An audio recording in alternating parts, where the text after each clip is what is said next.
Amid the stormy tides of the royal family, William believes Beatrice is the new hope, youthful, relatable, and capable of winning back the public's heart. But Camilla has no faith in fresh faces. She believes in order and control, and Beatrice, though a mere sidelined princess, has become a thorn that must be removed. Power in the royal family isn't found in headlines, but behind closed doors, where Camilla is always one step ahead. William may choose who stands by him, but Camilla decides who stays. The banquet hall of Buckingham Palace shimmered under the glow of crystal chandeliers. The clink of cutlery against porcelain plates echoed steadily, mingling with the hushed murmurs of distinguished guests. The atmosphere, though formal, carried a strange undertone, as if everyone were waiting for something that would never arrive. At the head of the table, the crimson velvet chair where King Charles was meant to sit stood empty. Prince William, in a perfectly tailored black suit, sat beside the vacant seat. His face remained composed, but his hands tightly gripping a glass of wine betrayed a tension he wished no one would notice. His gaze swept the room from the familiar faces of diplomats to the remaining royals. No King Charles, no Princess Kate, only aging figures, forced smiles, and an undeniable void. He turned to look at Princess Beatrice, seated across from him, a few chairs away. She wore an emerald silk gown, her brown hair elegantly pinned up. Beatrice offered a faint smile when their eyes met, but it couldn't mask the unease in her gaze. William nodded in return, a small but meaningful gesture. It was he who had invited Beatrice to this state banquet, and more than that, he had asked her to represent the royal family at the upcoming Earthshot Prize event, a bold decision that had set both the press and the palace advisors abuzz. William, what did you think of tonight's speech? The low, slightly hoarse voice of the Duke of Gloucester interrupted his thoughts. Quite good, Sir William replied evenly. Though I think we could emphasize the environmental projects more, the public cares about tangible action. Gloucester nodded, but his eyes seemed distracted. William understood. Everyone in this room was performing, playing the role of the powerful, the keepers of tradition, but deep down they knew the royal family stood on a knife's edge. King Charles's health was deteriorating. Kate had yet to return after months of treatment, and rumors of instability spread like smoke on the wind. The sound of light but commanding footsteps cut through William's thoughts. Queen Camilla, in a long silver-gray gown, entered the banquet hall. Her presence was like a cold gust, briefly silencing the murmurs. She smiled, a perfect practice smile of someone accustomed to the spotlight, but her eyes were sharp, scanning the room, as if memorizing every face. She paused beside King Charles's empty chair, placing a hand on its back as if claiming ownership. Ladies and gentlemen, her voice rang out, low but piercing. We gather tonight to honor the enduring values of our kingdom. Though His Majesty cannot be here, I believe his spirit remains guiding us. The room applauded, but William felt a chill run down his spine. Beatrice from across the table watched Camilla closely. Her hands tightened around the napkin in her lap, though she quickly masked her unease with a sip of wine. She knew Camilla's gaze had flicked over her, if only for a moment, and she knew there was no warmth in that glance. As the banquet ended, William rose and stepped into the long, marble-floored corridor. Torchlight from wall sconces cast his shadow onto portraits of ancient kings and queens. He paused before a painting of his mother, Princess Diana, her eyes seeming to meet his. Are you all right? William. Beatrice's voice came from behind. She had followed him, her high heels clicking softly on the stone floor. William turned, offering a weary smile. Just a long evening. How about you? You did well tonight, Beatrice. Thank you for being here. Beatrice shrugged, but her eyes flickered with worry. I'm just trying to do my part. But don't you feel it, William? This palace, it's changing, and not for the better. William looked at her silent. He wanted to say he understood, that he too sensed the undercurrent stirring. Instead, he placed a hand on her shoulder. We'll get through this, Beatrice. She nodded, but as William turned away, Beatrice's gaze drifted back to the banquet hall, where Camilla still stood speaking with a group of advisors. In the corridor's dimness, Beatrice felt a creeping dread. She didn't know that at that very moment Camilla had begun to take notice of her, and what Camilla noticed rarely ended well. The soft glow of a table lamp illuminated Queen Camilla's face, highlighting the faint lines at the corners of her eyes. She sat at her vanity in her private quarters at Clarence House, the large mirror reflecting a woman seasoned by power, yet ever vigilant. Her hands slowly unclasped a pearl necklace, each gem glinting like suppressed tears. But her mind was elsewhere, not on the pearls or the light, but on the whispers behind the palace's velvet curtains, which were beginning to feel like threats. Last night's state banquet had left Camilla unsettled, not because of Charles's empty chair or the prying eyes of the media, but because of Beatrice. That young woman with her gentle smile and sharp gaze was becoming a variable Camilla couldn't control. And in her world, such variables were dangerous. A soft knock interrupted her thoughts. "Your Majesty, you summoned me," came the low, cautious voice of Sir Edward Langley, her longtime advisor, from the doorway. "Come in, Edward," Camilla replied, her eyes still fixed on the mirror.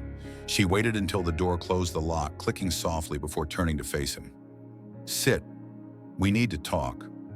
Sir Edward, a tall, lean man with silver hair and gold-rimmed glasses, set his leather briefcase on the floor and took the silk-upholstered chair across from her. He had served Camilla since her days as the Duchess of Cornwall, and more than anyone he knew that when she called him at this hour, it was never for idle chatter. "Last night," Camilla began, her voice low but sharp as a blade, "I noticed some troubling details. Princess Beatrice is receiving far too much attention from William, and I don't like it." Sir Edward nodded, but didn't rush to respond. He knew Camilla didn't need hasty answers. She needed agreement and, more importantly, information. He quietly pulled a thin file from his briefcase and placed it on the table. "I've had inquiries made, Your Majesty. Beatrice has been in frequent contact with external parties, not just the British press, but also individuals in America." Camilla's brow furrowed, her eyes flashing with restrained anger. "You mean Harry and Meghan?" Sir Edward nodded slowly. "We lack concrete evidence, but sources indicate Beatrice has sent several messages via encrypted apps. The content is unclear, but the frequency has increased significantly since King Charles's most recent hospitalization." Camilla rose, pacing slowly to the window. Outside, the Clarence House gardens lay bathed in silver moonlight, but she barely saw them. Her mind dissected every detail. Beatrice, whom she had once dismissed as a faint shadow in the royal family, was now a potential threat. If she was indeed leaking information about Charles's health, or worse, Kate's condition, the consequences would extend beyond tabloid gossip. It could shake the public's fragile trust, a threat as delicate as a spider's web. "Edward," Camilla said, turning back, her voice now cold as stone, "I want to know exactly what she's doing, who she's talking to, what she's saying, and why William trusts her with such a significant role. I want no more surprises." Sir Edward jotted notes swiftly, his expression unchanging. "I'll handle it, Your Majesty. But regarding Prince William, do you think we need to take any action? He seems determined to include Beatrice in his plans." Camilla smiled, but it was a smile devoid of warmth. "William is an idealist. He wants to modernize the monarchy to make the public love us as they loved his mother. But he's young, and ideals often lead to mistakes. I'll keep an eye on him. As for Beatrice, she's the immediate problem." Meanwhile, in her private apartment at Kensington, Beatrice sat on the sofa, the glow of her phone casting light on her face. She had just sent a message to Harry, her fingers moving swiftly across the screen. "Dad still isn't better. Neither is Kate. I'm so worried, Harry. The palace feels like a cage, everyone's hiding something." She hit send and leaned back, closing her eyes. A storm of emotions churned within her: worry for her father, heartache over Kate's condition, and a vague fear that she was stepping into a game whose rules she didn't understand. She recalled Camilla's gaze from the night before, sharp as a blade, sending shivers down her spine. But she told herself to be strong. William trusted her. The public expected something from her. And Harry, though far away, was the only one she could confide in without fear of judgment. Her phone buzzed, startling her. It was Eugenie, her sister. "Bea, are you okay?" Eugenie's voice was laced with concern. "I just heard some rumors about you and Camilla." "What's going on?" Beatrice took a deep breath, striving to sound calm. "It's nothing, Jeannie. Just palace stuff. I'll be fine." But as she hung up, a chill ran through her. She gazed out the window where the city lights flickered like unseen eyes.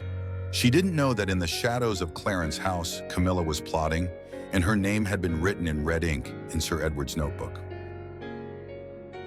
Early autumn sunlight filtered through the tall windows of Kensington Palace, casting shimmering patches on the polished wooden floor. Prince William stood by his desk, hands braced on its surface, eyes fixed on the detailed plans for the Earthshot prize. Papers dense with text and charts littered the desk, but his mind wasn't entirely there. He was thinking of Beatrice and the bold decision he was about to announce. The door swung open, and Beatrice stepped in, her demeanor slightly hesitant. She wore a beige sweater and tailored trousers, her brown hair tied back loosely. "You called for me, William." Her voice was soft, tinged with an unease she couldn't hide. William looked up, offering a rare warm smile. "Beatrice, come in. Sit. I have something to discuss." He gestured to the leather-upholstered chair across from his desk, then sat in his own, his gaze never leaving her. Beatrice sat, her hands clasped tightly in her lap. She sensed the gravity in William's tone, and it made her heart race. "What is it, William? Is it about the state banquet?" William shook his head, his smile lingering. "No, not that. It's about the future, Beatrice, the future of the royal family." He paused, choosing his words carefully. "I've been thinking a lot. We need a fresh breeze, a younger generation, to connect with the public, and I want you to be part of that." Beatrice blinked, surprised. "Me? You mean a bigger role?" "Exactly," William said, his voice firm. "I want you to take on an official position in the royal family's projects, starting with the Earthshot prize. But it doesn't stop there. I want you to help me modernize how we operate, how we communicate with the world. The public loves you, Beatrice. They see authenticity in you, and we need that now more than ever." William's words sent a jolt through Beatrice, a mix of honor and fear. "William, I'm flattered. But are you sure? I mean, there are so many others in the family with more experience." William raised a hand, cutting her off. "I'm sure. You have something not everyone does, a connection with the younger generation and empathy. My mother had that, and I see it in you." He paused, his eyes briefly shadowed by the mention of Diana. "Say yes, Beatrice. I need you." Beatrice took a deep breath, trying to quell the wave of emotions rising within her. She thought of herself, often seen as a lesser princess, now offered a chance to make a difference. "All right," she said, her voice trembling but resolute. "I'll do it, William. I won't let you down." William stood, rounding the desk and extending his hand. Beatrice rose, clasping his hand. The handshake was firm, meaningful, a silent vow. In that moment, both felt the weight of the responsibility now resting on their shoulders. The news of Beatrice's new role spread like wildfire. Within hours, major newspapers ran headlines. "Princess Beatrice, the royal family's new breath of fresh air.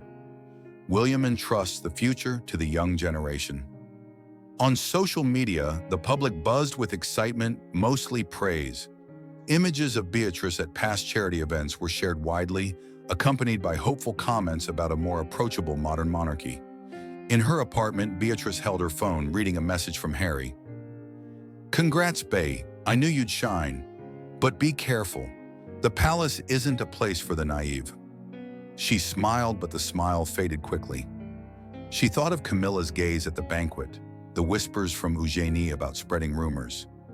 Beatrice knew she had just stepped into a dangerous game, and the handshake with William wasn't just an invitation. It was a declaration of war, one she wasn't yet ready to face. America awoke to a sensational headline on a tabloid's front page. "Royal Secrets, King Charles and Princess Kate's Health. The Truth Concealed." The article cited a close source claiming King Charles was in a graver condition than the public knew, and Princess Kate was unlikely to appear publicly anytime soon. Soon after, the news crossed the Atlantic to Britain, igniting a firestorm of debate on social media. At Clarence House, Queen Camilla clutched the newspaper, her eyes narrowing to slits. She sat in a private meeting room facing Sir Edward Langley and two other advisors. The air was thick, as if a storm were about to break. "Edward," Camilla said, her voice low but sharp as a knife, "you told me we were monitoring Beatrice. So why am I reading this?" She tossed the paper onto the table, its red headline glaring like an accusation. Sir Edward cleared his throat, striving for calm. Your Majesty, we have no definitive proof that Princess Beatrice is the source. However, her messages to Prince Harry are under surveillance. It's possible one of those messages was leaked intentionally or not. Camilla rose, pacing the room slowly. Her hands clasped tightly behind her back, but her eyes blazed. Intentional or not, it doesn't matter, Edward. What matters is that this information is damaging the royal family. The public is asking questions, and those questions breed doubt. I want this stopped. Now. Sir Edward nodded, scribbling in his notebook. I'll intensify surveillance, Your Majesty. If Beatrice is the source, we'll have evidence. And if necessary, we can restrict her access. Camilla stopped, turning to him. Restriction isn't enough. I want her isolated. Not immediately, not with any trace leading back to me. But I want her name erased from events, from speeches, from anything tied to the royal family. If she wants to play at leaking information, she'll pay the price. At Kensington, Beatrice sat before her computer screen, her face pale as she read the article. Her blood felt like it had turned to ice. The words she'd written to Harry, her genuine fears for her father and Kate, were now twisted, laid bare for the world. She didn't know how the article had gotten the information, but she felt an invisible hand tightening around her. She picked up her phone, intending to call William, but stopped. He had trusted her, given her a vital role. If she admitted to contacting Harry, would he still trust her? She thought of Camilla, of her icy stare at the banquet, and she knew without proof that Camilla was out there watching, waiting for her to slip. Beatrice rose, stepping onto her balcony. The cool autumn breeze carried the pulse of London. She looked down at the bustling traffic, feeling smaller and lonelier than ever. Morning at Kensington Palace was cloaked in a thin mist, as if all of London were holding its breath. Princess Beatrice sat at her small dining table, a cold cup of coffee before her. She scrolled through her phone, trying to ignore the venomous social media comments about the tabloid article. Princess Beatrice, royal traitor, one account sneered. She's selling family secrets to Harry and Meghan. Another mocked. Each accusation stabbed like a knife, though she knew most were baseless speculation. Yet her heart weighed heavy, for she couldn't deny that her messages to Harry had unwittingly fueled this fire. The doorbell rang, shattering the silence. Beatrice started, quickly wiping a tear from her eye. She opened the door to find Eugenie, her sister's face etched with worry. "Bea, are you okay?" Eugenie asked, stepping inside without waiting. She hugged Beatrice tightly, her arms a lifeline. "I don't know, Jeannie," Beatrice whispered, her voice breaking. "Everything's falling apart. The press, the public. I feel like someone's deliberately pushing me to the edge." Eugenie guided her to the sofa, her eyes sharp yet gentle. "Bea, I heard some things from people in the palace. They say there's an order, unofficial but clear. You and we've been cut off from key areas. No more access to the Royal Council's meeting rooms, no invitations to major events. Our names have been struck from the list, Bea." Beatrice blinked, unable to process the words. "Cut off? You mean, who ordered this, William?" "No, he wouldn't. He just gave me a role in the Earthshot Prize." Eugenie shook her head, her voice dropping to a near whisper. "Not William. Camilla. I heard she met with advisors demanding a reorganization of our roles. No one dares say it outright, but everyone knows she's behind it." A chill ran down Beatrice's spine. Camilla wasn't just suspicious of her. She was acting, and her actions were cold, ruthless, as only someone wielding supreme power in the palace could be. Beatrice stood, walking to the window. She gazed at the Kensington Gardens, where bare branches swayed in the breeze. "I thought I could make a difference," she said, her voice trembling. "I thought William trusted me, that I could help the royal family move forward. But now, I feel like a pawn in Camilla's game." Eugenie rose, placing a hand on her shoulder. "You're not a pawn, Bea. You're part of this family, and you have as much right to be here as anyone. Don't let Camilla make you think otherwise." But Eugenie's comfort couldn't ease the pain in Beatrice's heart. She felt the ground beneath her crumbling, leaving her suspended in a void. The new role William had given her, the public's praise, all seemed like a fleeting dream before a nightmare descended. Meanwhile, at Clarence House, Queen Camilla sat in her study, the light from a crystal chandelier glinting off silk-paneled walls. Before her stood Sir Edward Langley, holding a fresh file. The room was cold despite the roaring fireplace. "Is it done, Edward?" Camilla asked, her voice even, but carrying undeniable pressure. Sir Edward nodded, his face expressionless. Yes, Your Majesty, the orders have been carried out. Princess Beatrice and Princess Eugenie have been removed from the guest list for official events for the next 3 months. Their access to sensitive palace areas has also been revoked. Everything was handled through administrative channels with no trace linking to you. Camilla smiled, but the smile didn't reach her eyes. Good. I want no mistakes. Beatrice needs to understand there are consequences for her actions. And if she continues contacting Harry, we'll take stronger measures. Sir Edward hesitated for a moment, then spoke. Your Majesty, regarding Prince William, he may notice these changes. If he asks, how shall we explain? Camilla turned her gaze icy. William is an idealist, but he's also pragmatic. If he asks, say it was the Royal Council's decision for the sake of stability. He won't dig deeper if he doesn't want to embarrass himself. At Kensington, Beatrice received an official email from the royal household. Its polite wording was a punch to the chest. Due to scheduling adjustments, Princess Beatrice will temporarily not participate in public events. We thank you for your contributions and will notify you of any changes. She read it over and over, her face flushing with heat. This was no adjustment. It was an attack, a way to push her out of the spotlight, to render her invisible. She thought of William, of his promise that they would reshape the royal family together. But now she wasn't sure if he could shield her from the storm ahead. Beatrice picked up her phone, her finger hovering over William's number. She wanted to call to tell him everything about Camilla, about the fear choking her. But she stopped, the phone slipping from her hand. If Camilla could do this without leaving a trace, what might she do next? And William, no matter how strong, could he stand against the woman holding the royal family's heart in her grip? She sank her head onto the table, tears falling silently. In the quiet apartment, Beatrice realized the palace wasn't just an arena. It was a place where loyalty was tested and the weak were crushed without mercy.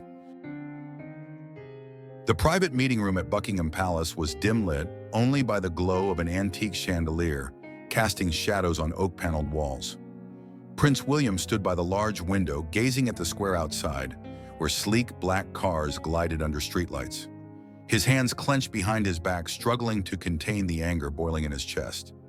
He had just learned Beatrice and Eugenie had been excluded from royal events, their access revoked, all under the guise of administrative adjustments. But William wasn't naive. He knew who was behind it.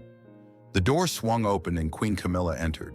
She wore a deep blue silk gown, her silver hair elegantly pinned up. Her smile was gentle, but her eyes were sharp, as if she'd anticipated this confrontation.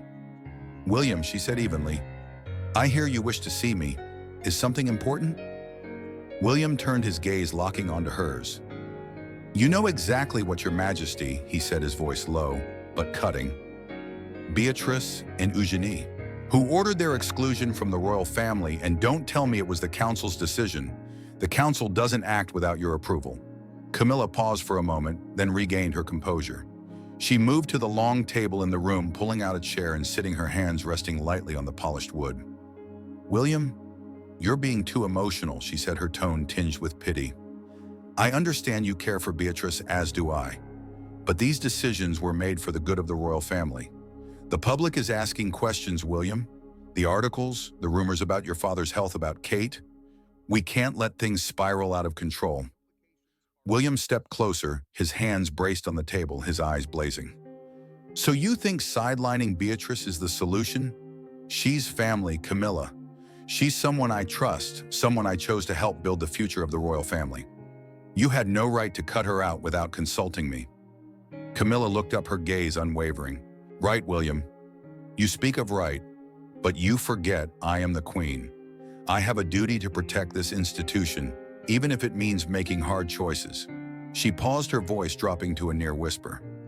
Beatrice has been in contact with Harry. You know that, don't you? Her messages led to those articles harming us. Do you think that's the act of a loyal person? William felt a surge of heat in his veins. He knew about Beatrice's messages, but he also knew they stemmed from genuine concern, not betrayal. Beatrice is no traitor, he said, his voice trembling with anger. She cares about Dad, about Kate, about this family. If you want to find the leakers, look at your own advisors, the ones ready to sell stories to the press for profit. Don't blame Beatrice just because you can't control her. The air in the room grew heavy, as if they stood on the brink of an irreversible conflict. Camilla smiled, but it was a smile as cold as ice. William, you're an idealist, and I respect that. But loyalty is never simple in the royal family. You want to modernize to make the public love us as they loved your mother. But you forget that public love is fleeting. Power is what keeps us standing. And I won't let anyone, not even Beatrice, threaten that. William stared at her, feeling an unbridgeable chasm between them. He turned his head, his eyes catching the portrait of his mother, Princess Diana, on the wall. Her painted gaze seemed to watch him, full of sorrow and understanding. He took a deep breath, his voice hardening. This is my final warning, Camilla. Don't let your personal power harm the greater plan. If you touch Beatrice or anyone else in this family again, I won't stand idly by. Camilla didn't respond. She merely smiled, as if William's threat were a passing breeze. You should focus on your role, William, she said, rising and heading for the door. The royal family needs you, but it also needs stability. Don't let emotion cloud your judgment. The door closed behind her, leaving William alone in the room. He clenched his fists, nails digging into his palms. He knew Camilla wouldn't stop. She was a master chess player, and Beatrice unwillingly had become a piece in her game. But William also knew he couldn't let Camilla win, not when the future of the royal family and his mother's legacy rested in his hands. St. George's Chapel at Windsor Castle stood resolute in the pale light of an autumn afternoon sunlight, piercing its stained glass windows to paint vibrant patterns on the ancient stone floor. Today's memorial service honored veterans, a solemn event the royal family couldn't miss. Yet the atmosphere in the chapel was peculiar, reverent yet tense, as if every eye sought a sign, an answer to the rumors swirling through London. Princess Beatrice stood in a shadowed corner near the entrance, her long gray dress hugging her slender frame. She maintained a calm expression, but her tightly clasped hands betrayed a hint of nerves. The crowd outside the chapel buzzed with whispers, and she caught fragments through the open door. Does Beatrice still have a role? Camilla's pushed her out, hasn't she? The words stung like needles, but today Beatrice resolved not to let them break her. A tall figure appeared beside her. Beatrice looked up to meet Prince William's gaze. He wore a black ceremonial uniform, the royal insignia gleaming on his chest. His face was stern, but his eyes softened when they met hers. Beatrice, he said quietly, his voice low but powerful. Are you all right? Beatrice managed a faint smile, masking the emotions welling inside. I'm trying, William. It's not easy. People look at me like I'm a failure, like I don't belong here anymore. William placed a hand on her shoulder, the gesture gentle yet firm. Don't let those words touch you, he said, his eyes locked on hers. Camilla may give orders, the press may write whatever they want, but your family, Beatrice, I believe in you. I believe in what you can do for the royal family. Don't let her actions discourage you. Stay strong because I need you. William's words were a warm breeze dispelling the fog clouding Beatrice's mind. She took a deep breath, a spark of hope igniting in her chest. Thank you, William, she whispered, her voice trembling but resolute. I won't give up, not now. William nodded, a reassuring smile on his lips. Good. Now go out there and hold your head high. They may whisper, but they can't take your dignity. The service began with the chapel's bells tolling, drawing all eyes to the royal procession. Queen Camilla led her steps, confident, a wide-brimmed black hat tilted perfectly. She smiled at the photographers, her sharp gaze sweeping the crowd, as if to declare everything was settled, her power unshakable. William followed, his face composed, but his eyes revealing resolve. He didn't look at Camilla, instead glancing back to find Beatrice in the group. She walked behind, elegant yet discreet, a quiet figure amidst the spotlight. The public noticed her, but no one knew her true role now. The press speculated, articles questioned, but Beatrice was no longer sad or shaken. William's words had kindled a new fire in her. She held her head high, walking with a confidence she'd never felt before, knowing that despite the world's doubts, William believed in her. As the royal party entered the chapel, Beatrice caught the eye of a reporter near the barricade. He raised his camera, muttering to a colleague. She didn't hear the words, but she didn't need to. She offered a faint smile, not for the camera, but for herself. They can write what they want, she thought, but they can't destroy what William and I are building. Inside, the service unfolded in solemnity. William sat in the front row beside the empty chair reserved for King Charles. He looked at it, his heart heavy. It wasn't just a symbol of his father's absence, but a reminder of the challenges ahead. The royal family teetered on a precipice, its future hinging not only on those in the light, but on the silent shadows behind the velvet curtains. People like Beatrice, like himself, and even Camilla. He glanced at Beatrice, seeing her in a back row, her gaze steady ahead, unwavering. He knew she was still fragile, vulnerable to the palace's invisible daggers, but he also saw potential in her, a fire he was determined to forge. Beatrice was more than a princess. She was part of a greater plan, one he wouldn't let Camilla derail. Camilla, seated a few chairs away, seemed to sense William's gaze. She turned, her smile unchanged, but her eyes were cold as steel. William didn't flinch. He met her stare, a silent challenge. "You may think you've won," he thought, "but I won't let you control the royal family. The real battle starts now." Enjoyed this story? Don't forget to like, share, and subscribe to follow more gripping royal tales.